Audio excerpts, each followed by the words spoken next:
Today, by the time we finish with our presentation, 327 elderly people will be treated in an emergency room for a fall. Now, that's one fall every 11 seconds. I'm sorry to say about this next tidbit, but 3 of them will die from that fall, one every 19 minutes. Now, I'm sure we can agree that those are jolting stats, and yet they come from the National Council on Aging. And many of us have had to deal with elderly loved ones who have fallen. In fact, 1 in 4 elderly persons experiences a fall each year. Heard this story the other day. A colleague of mine's 93-year-old father-in-law suffering from dementia has already fallen 5 times this year. And indeed, in our family, we had an elderly person have a fall. So beyond simply falling, there are other personal health and safety mishaps for the elderly that many of us have heard about or experienced. And some of those include wandering away from home, unexplained car scrapes or even full-blown car accidents, faltering nutrition, dangerously neglected home repairs, stoves left on or freezers left open, missing or wrong medication, and neglected personal hygiene, among others. And that's just a small list of unlucky accidents. Other issues that can give rise to a caregiving crisis are chronic conditions or suddenly emerging illnesses. Some of the most common ones include, there you see here, diabetes, arthritis, kidney and bladder problems, dementia, Parkinson's disease, glaucoma, lung disease, cataracts, osteoporosis, breast and prostate cancer, Alzheimer's, macular degeneration, depression, and of course, heart disease. Now, whenever any of these personal and health safety issues arise, inevitably they draw attention to a wide range of medical, legal, and financial issues as well. So, for example, some key questions, include, well, are your loved one's health and medical care really being monitored? Are we certain that they have all the recommended legal safeguards in place for decisions about their care and estate matters? Do we know how our loved ones plan to pay for late in life care? Is there a plan in place that actually makes sense? Are the finances in place to really pay for what's needed? And what happens when the elderly family member can no longer stay in his or her home? So, we begin to notice here that those are just some of the issues and topics that come to light following the emergence of a caregiving challenge. So I'd like to welcome you to today's presentation, 4 keys to making a difference in a family caregiving plan. Just a quick introduction before we go on. I'm Bill Bush, one of the advisors here at Horizon Financial Group. I've been with the firm a little over 6 years, and at Horizon, we provide financial planning and wealth management services for families and individuals just like you. We also serve as the advisors on some 75 company retirement plans located throughout the Gulf South, but mostly based in Louisiana. We appreciate you, of course, taking time out today to learn more about elder care. And I can assure you one thing about this presentation. I believe you're going to be better prepared to meet elder caregiving challenges after listening to this talk. Now, you may be wondering, why is a financial professional up here today talking about family caregiving challenges? Well, we do this as a service to our clients and our community because we've seen many families struggle with these very issues. Families spanning generations often reach certain stages of equilibrium and happiness, which can really last quite some time, but then something happens, usually to the oldest generation. A caregiving crisis hits, and a few families know what to do. Stress increases as family harmony and happiness kind of wane and dissipate.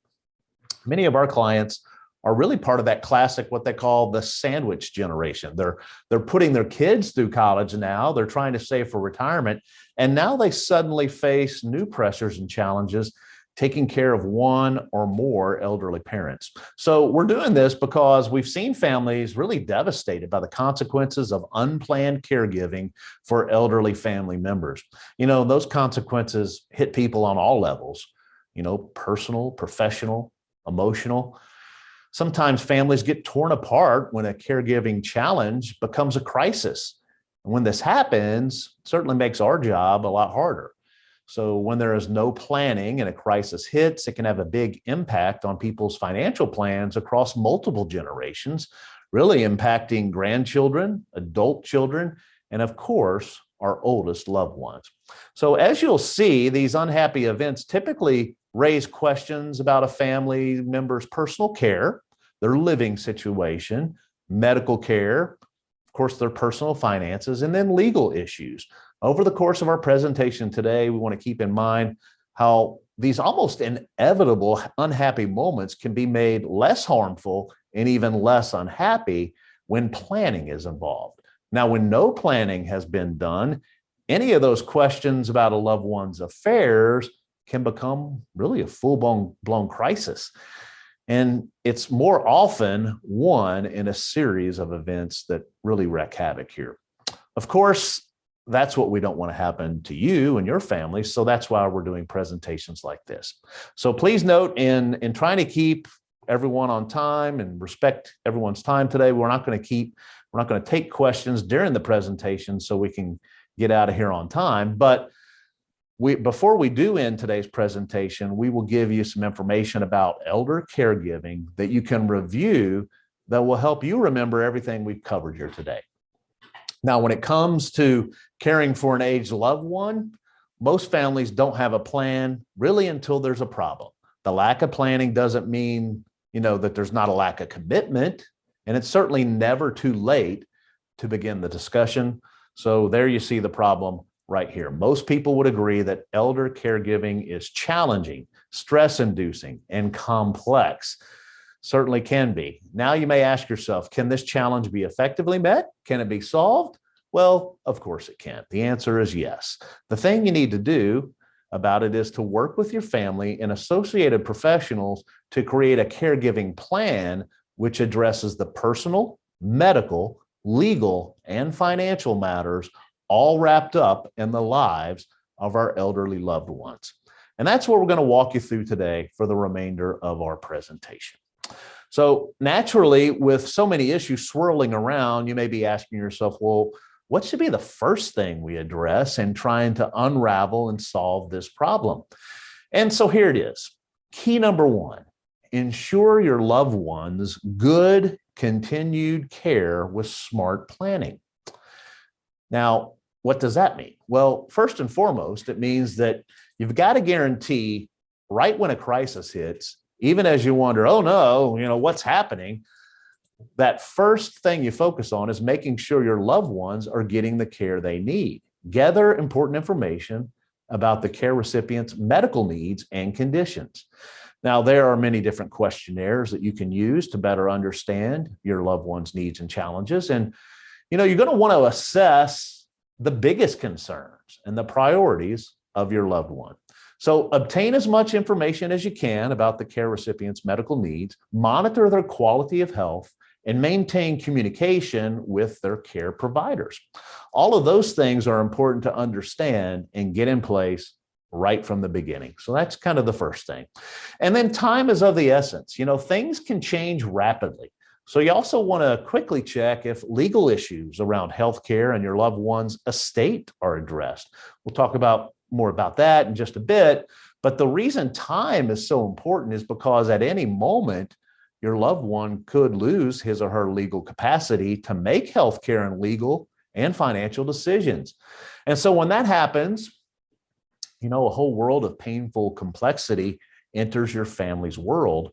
So this certainly is an important piece of your immediate concerns. Now, once you're satisfied that your loved one's immediate health care is being addressed satisfactorily, well, you'll need to have a caregiving discussion with your loved one. Remember, to ask what's important to him or her while they're still healthy and able to express their wishes. And you must be prepared for the unexpected here. Something to keep in mind, having a discussion about money and aging with loved ones may be difficult, but it is key. And it's essential that everyone have this conversation, certainly by retirement, but if not before the age of 60, really. And so you're probably wondering, apart from making sure that our loved ones' day-to-day care is being monitored, what are the other critical issues that we must address? Well, that brings us to key number two. A caregiving plan must address the medical, legal, financial, and personal issues. So, what exactly is a caregiving plan? Well, let's take a look. So, your caregiving plan provides a framework for discussing all the what ifs that may unfold in the very near or further out future. It outlines your care recipient's wishes and priorities, and it assesses needs in medical, legal, financial, and personal areas. And then, the plan organizes all the resources that are available to help your family provide help. So, first of all, let's take a look at the medical needs. A good baseline in assessing your loved one's health and medical needs is to review their abilities to perform the activities of daily living. This is a standard you see when it comes to long-term care assistance, but it's also just a good diagnostic tool. Look and see, do they need help with eating or bathing or dressing or maybe even going to the bathroom or being transferred from the bed to a chair? Well, based on your review of those activities, questions may arise about the need for in-home help. Depending on your situation, those options could include a visiting nurse, outside helpers, like seniors helping seniors and other organizations, or maybe a more traditional in-home home health aid may come to play, or maybe even a family member or friend, or could possibly even be someone that the family hires. All of this really can be coordinated by an elder care or a geriatric care specialist, someone who manages these issues, completely for your family. And then there's this, inevitably, as you start to look at this, one of the issues that comes up is insurance, and you want to know what's available to defray the costs of caregiving. And this means a review of what, the insurance policies your care recipient currently holds. And there are many things to take into account, for this topic, such as health insurance, Medicare, life insurance, and possibly long-term care insurance. And for those policies, be sure to request in-force illustrations that confirm the premiums, the death benefits, the loans, and the cash values. Long-term care insurance will certainly pop up, and you may need to pay special attention to that as you review your care recipient's long-term care funding options.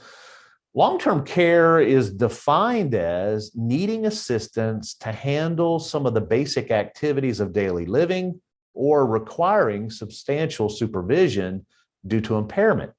Now, we reviewed before what some of those daily activities are, and you need to decide what will happen when the care recipient is unable to handle some of those activities. Is there long-term care insurance or life insurance with a long-term care rider or other approaches that can help? You want to look at this and kind of weigh the options and seek professional advice for choosing what suits the care recipient's needs best.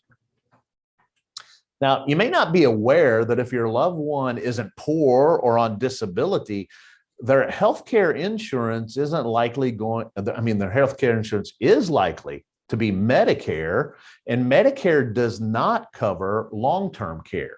A lot of people get confused about that. So Medicare does not cover long-term care.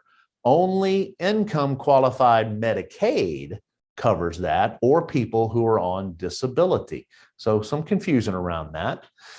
Review all the Medicare policies, because you need to understand that it's not just one policy, it's actually several separate private and government programs. And we've probably all heard of Medicare Part A and B and maybe D. Those supplements also are in there, and the Medicare Advantage. And it can really kind of get your head spinning when you think of all those choices and options. But on top of that, you need to review how premiums are being paid and get a clear handle on when the upcoming renewal dates are, because that is critical. And you don't want to have your coverage lapse because you didn't know what was supposed to be paid when. So those are the highlights of what needs to be addressed for the medical aspects of creating a caregiving plan. And now we're going to turn to some legal issues. And a good place to start is reviewing and updating critical documents. And these things kind of include powers of attorney, healthcare agent and healthcare directives, a will or trusts. Now, of course, your financial professional and your attorney should be able to assist you with some of those documents. And first of all, there are two very important ones: the healthcare directive and the powers of attorney. The power of attorney should be considered top priority, and those are quick to undertake. So let's get a closer look at those. A care recipient can designate a healthcare agent as a surrogate or a proxy to make medical decisions if at some future time, let's say, the care recipient is unable to make those decisions him or herself. The agent can be a close relative or a friend, but should be someone known and trusted by the care recipient. Now, in most states, the agent can make decisions at any time the care recipient loses the ability to make medical decisions, and not just decisions about end of life. The agent and care recipient need to discuss values and quality of life issues relating to big decisions about treatment and future medical situations. The care recipient should really explain what she is asking of the agent and talk about why he or she picked them. The healthcare agent needs to know about the quality of life that is important to the care recipient and what medical treatments she would want in certain situations. So, those discussions are important because situations could occur that the care recipient can't anticipate, and the agent may need to base a decision on what she knows about the care recipient's values, his or her views of what makes, their life worth living. And those are not simple questions, and people's views may change, especially over time. So the care recipient should talk with the agent in depth repeatedly, kind of over time. For similar reasons, a legal proxy is also needed. So be sure that your plans also address the power of attorney issue. And there are two types of power of attorney. There's a durable power of attorney, an agent who is authorized to act immediately upon the creation of that power of attorney. And then there's something called a springing power of attorney, in which the agent is authorized to act on the care recipient's behalf only when certain criteria for legal incapacitation is met. So two types there. Now, as I mentioned earlier, many people are surprised to learn that Medicare does not cover long-term care. Only Medicaid does for those people who are income qualified. So the cost of long-term care can deplete your loved one's finances if they're not planned for it. And there are ways to achieve coverage through Medicaid asset protection, but those rules are very stringent and, quite frankly, pretty complex. You'll need a financial and legal advisor if you want to explore that approach. Another important legal issue to address is the estate plan. Find out if the care recipient has a will and an estate plan. Do the documents need to be updated? Sometimes, it's been quite a while. When a will isn't sufficient, you might also look at a trust and maybe some other options. So those are some key legal issues you'll want to review in your caregiving plan. And now we're going to take a look at some of the financial stuff. So take a detailed look at your loved one's finances. Look at what their tax situation is, as well as their sources of income, recurring expenses. Think about assets and liabilities. Also, you'll want to know the financial professionals in their lives who've been providing advice and services over the recent years. So let's dive into some detail here. When you're reviewing income and expenses, identify all the sources of income. Are there any pensions, IRAs, and what's going on with maybe required minimum distributions? Is there an annuity in place or more than one annuity? Is there life insurance? What's the situation with that? What about investments, rental income, savings, checking accounts? Whatever the sources of income are, you need to go through all of them. And then on the other side, expenses. So consider, how is housing being paid for? How's transportation being paid for? What about regular healthcare expenses? And then, of course, what's being spent each month on food and entertainment and things like that. You'll also need to look at it from the perspective of assets and liabilities. What's the situation? Do they have a home and is it paid for? Is there a mortgage or even a second mortgage? Do they have a second home? And if so, what's the status of that? Maybe rental property. What's the situation with cash, money market, CDs? Is there any land, bond, equities, kind of those things. So create a list of all the assets they have, some of which, by the way, produce income and some of which don't. And then on the liability side, there you see it, list the mortgages, the credit lines, credit card debt, property taxes, and, things like that. Another piece of the puzzle is taking a look at current investments and savings. So identify all the savings and investment accounts that are held by the care recipient and your family. And what is the asset allocation of those investments? Is it appropriate? Does the allocation really match the care recipient's risk profile at this point in time? Again, a financial professional can certainly help you answer those questions for you and create strategies for investments if not already in place. It's also critical that you review the titling and the beneficiaries on all of those accounts. And you got to confirm that it is done and done correctly. We've seen some mistakes made in this area over the years and really some painful consequences when somebody passes away and it turns out that the beneficiary on a big account is someone that the loved one maybe really didn't want to receive it, but no one had looked at the account in years. That does happen. So you want to confirm the beneficiaries and the contingent beneficiaries on those accounts, make sure they're in place, that they're up to date, and that they really reflect the care recipient's desires and needs. And you need to do this not just for the investments, but also think about insurance, annuities, and those type of things. Because again, mistakes are found too late and certainly can be painful and embarrassing, and you just don't want those kind of things to happen. So naturally, as a part of your review, you're going to want to identify financial professionals involved in your loved one's life. Who's the accountant? Who's the insurance agent? Do they have an estate attorney? Do they have a financial professional? And is their bank rep involved? Bank rep.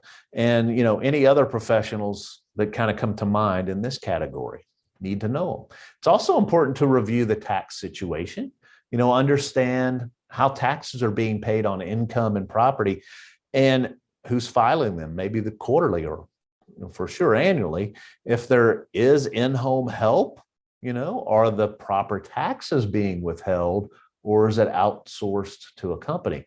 If it's somebody you're paying directly, kind of need to figure out the tax issues there. Likewise, you'll also want to inquire about elderly employer tax benefits. If in fact you are hiring someone to come in as a caregiver, there are medical care and dependent care deductions, and that sort of thing.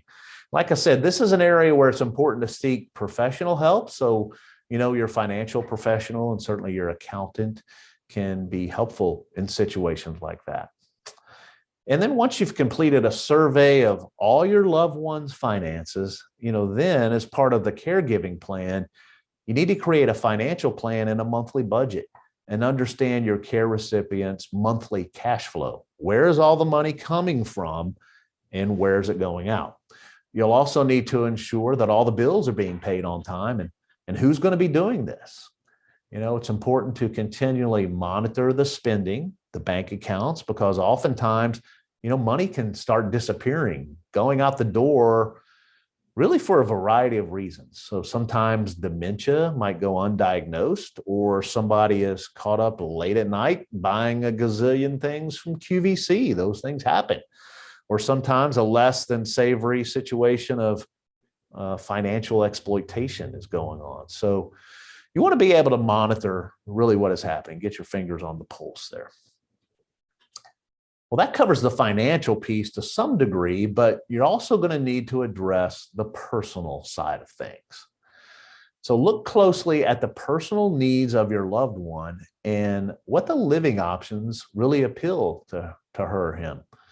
All right, everybody wants to stay in their home as long as they possibly can, but when the end of the road comes and something else has to happen, what are going to be the other options? Is it moving in with a family member, or is it, maybe moving to a retirement facility or assisted living, or possibly another option?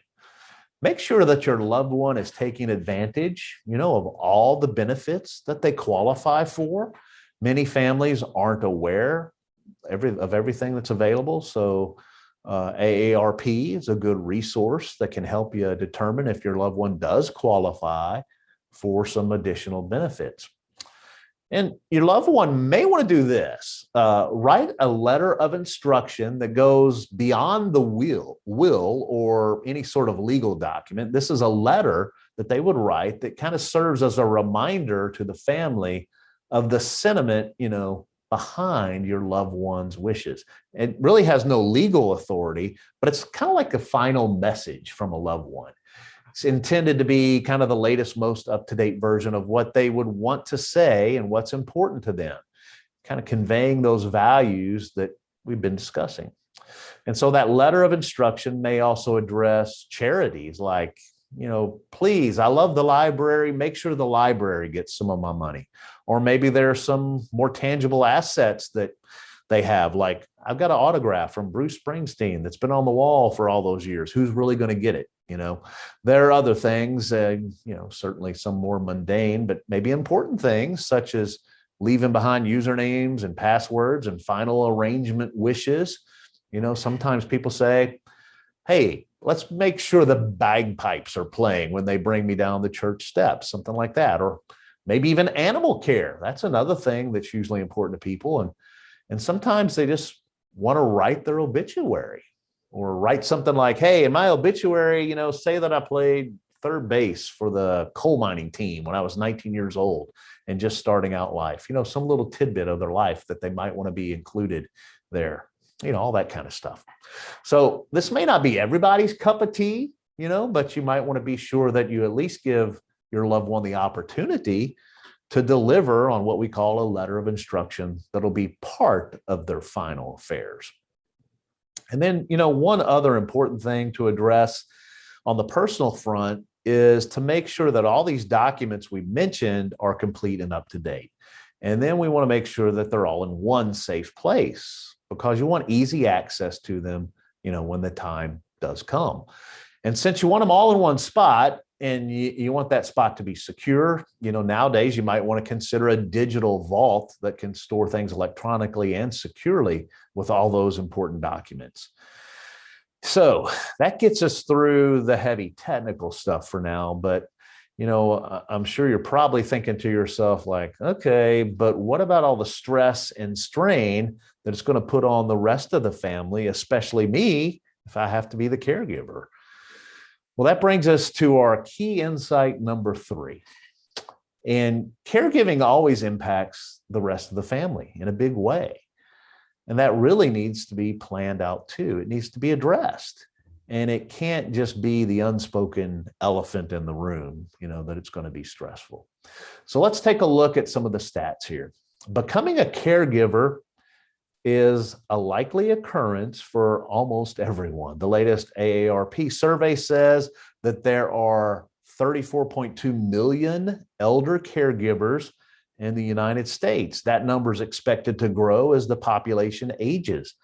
And 75% of all caregivers are female, and their average age is 46. That's according to the Institute on Aging.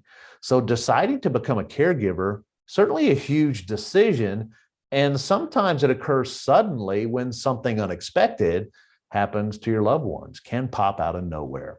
But remember, you're not alone, and it's important that you recognize that the caregiving plan really must address the caregiver's needs too, because when stuff like this hits, it's challenging, and there are demands on your personal and professional life.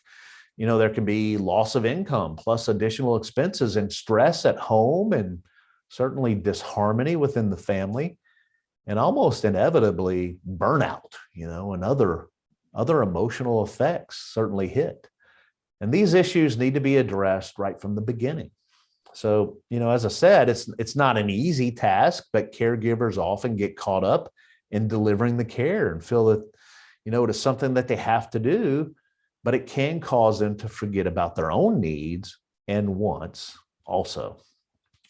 So here we see the sad truth that caregivers are susceptible to depression and anxiety. 23% of caregivers, have depression. 33% have some degree of anxiety. So caregivers need to take care of themselves too and be supported by the entire family. Now, some of you today may be caregivers already, and hopefully you know how to stay on top of your health to address your basic needs and getting rest and exercise, things like that. But don't be afraid to ask for help. There are support groups out there. And if you need help in finding them, certainly we can offer some assistance. So caregivers and families, may want to take advantages of special services specifically aimed at their situation. And this could be something like getting a geriatric care or what they call elder care manager involved. There are visiting nurses, in-home aides, adult daycare, and a variety of other services. It's just important that you're aware of these services so that you can consider working them into your caregiving plan, whenever possible.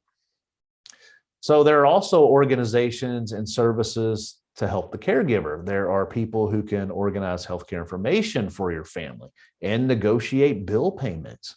Others who locate and hire nurses, hire therapists, or schedule, even attend to doctor's appointments. And others who can just simply run errands, cook, or maybe just offer companionship.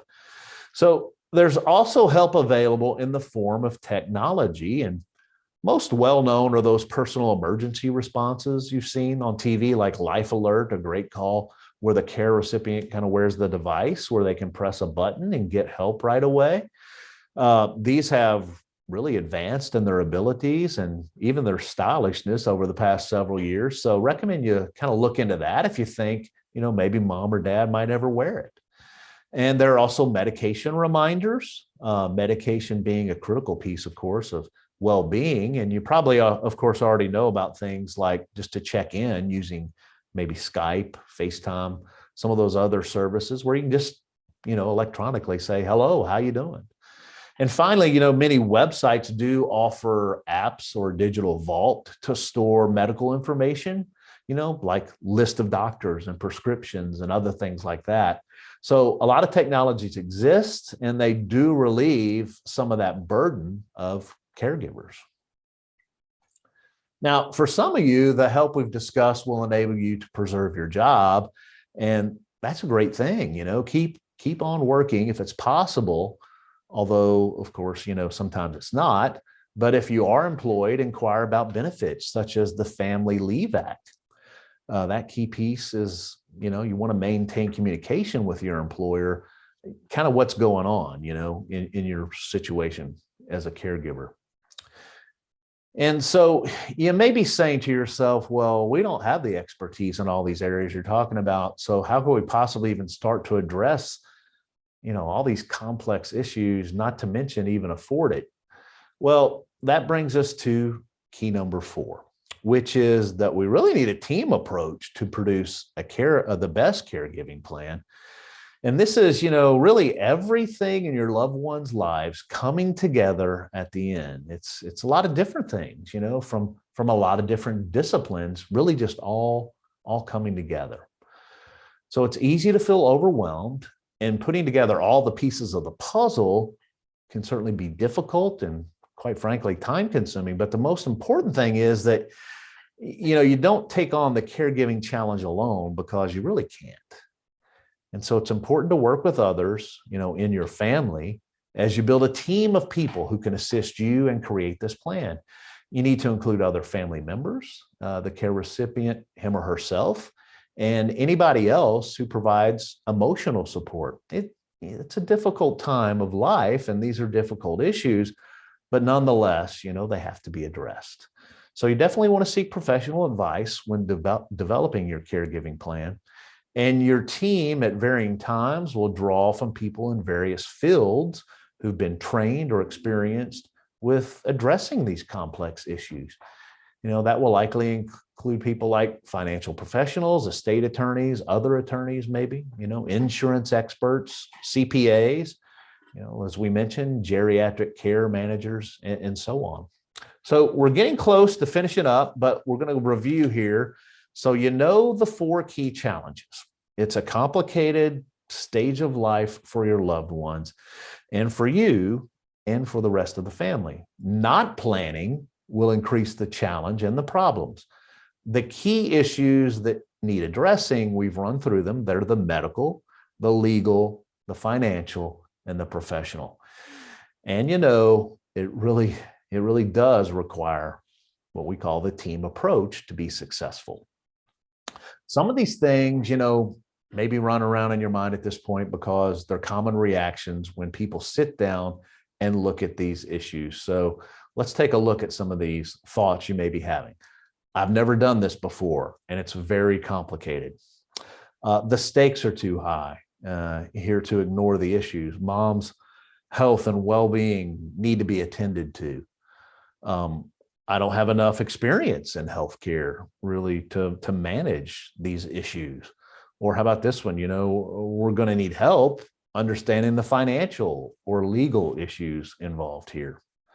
So these are natural, but don't be too concerned. It is complicated, but it can be solved. So let's talk about getting started with a caregiving plan. I think you can see now that this stage of life, certainly complicated, and not planning is going to bring an array really of difficult and painful experiences potentially for the whole family. We know it's imperative to do all we can to guarantee the continued care for our loved ones. So some of them will have a long, slow, relative safe decline, while others, quite frankly, could go through quick, shocking episodes of illness and deterioration. And we've got to have in place the best, most workable plan. Now, we know often that one family member has the burden of overseeing that, if not actually delivering much of the care. And that situation can have a dramatic impact on their personal and professional life. Their role needs to be acknowledged and supported. And good caregiving planning can help reduce their stress and improve the overall situation. So I've briefly introduced you to some of the major topics involved in caregiving planning so that painful, costly outcomes for the entire family can be avoided. And when it comes to personal issues, we're here to figure out how our loved ones can stay in their home as long as possible, and then have a plan for it when it isn't possible. For medical issues, we need to understand our loved ones' wishes and how their decisions are made and communicated, especially when they can no longer confidently speak for themselves. And, for legal issues, it means putting into place and updating the range of legal documents we spoke about related to your loved one's estate and legacy so that their wishes are followed, including an easy and efficient transfer of their assets at the proper time. And of course, the financial issues. Financial planning is needed so that our loved one's finances can be best organized to pay for their safe care as long as needed. As I said, these personal, medical, legal, and financial planning issues are going to require participation of professionals on the team you assemble from time to time. And these professionals can guide a family to many degrees. All of what I've just recapped here, can be covered in that creation of the plan. It's one of the comprehensive ways to get everyone involved, all generations, can be assured that the care for their loved ones will be handled well. So we have a nice 6-page resource available that recaps everything we've talked about today. It's called the Family Guide to Caregiving. And we've got also a PDF scan version is available right now in the chat section of this Zoom meeting. So if you want to download the PDF file, you could do that now. Or if you want a physical copy, we can mail you out one. Just simply request one by emailing us at info@horizonfg.com, info@horizonfg.com, and we'll put that email address up here in a second. And along with your address, send in the email and just with your address, and we're going to get a copy of this out to you right away. Also, we're going to leave the meeting up for a few minutes in case you'd like to download that scanned PDF version from the chat section. We'll give you a few minutes for that. So questions or anything else, if you want to reach out and request one of these, info@horizonfg.com. That's the email address. One of our Horizon advisors will certainly be glad to assist you with any questions or meet with you and help you any way we can. And then finally, just a quick reminder about our upcoming webinars.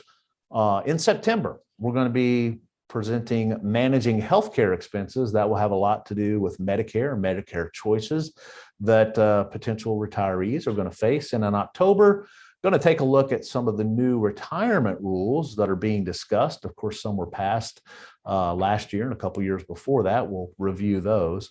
But be sure to go to our website, which is horizonfg.com, and look under the events section there for those registration links. And those registration links will be available soon for those webinars. Also, this webinar is being recorded and is going to be available for replay on our events page, and that'll happen in the next week or so. So that's going to wrap things up for today's webinar. We really appreciate you joining us. I'm Bill Bush saying thanks for joining us. And remember, we're going to keep the meeting up just for a few minutes if you want to download the PDF. So that'll do it. We'll see you next time.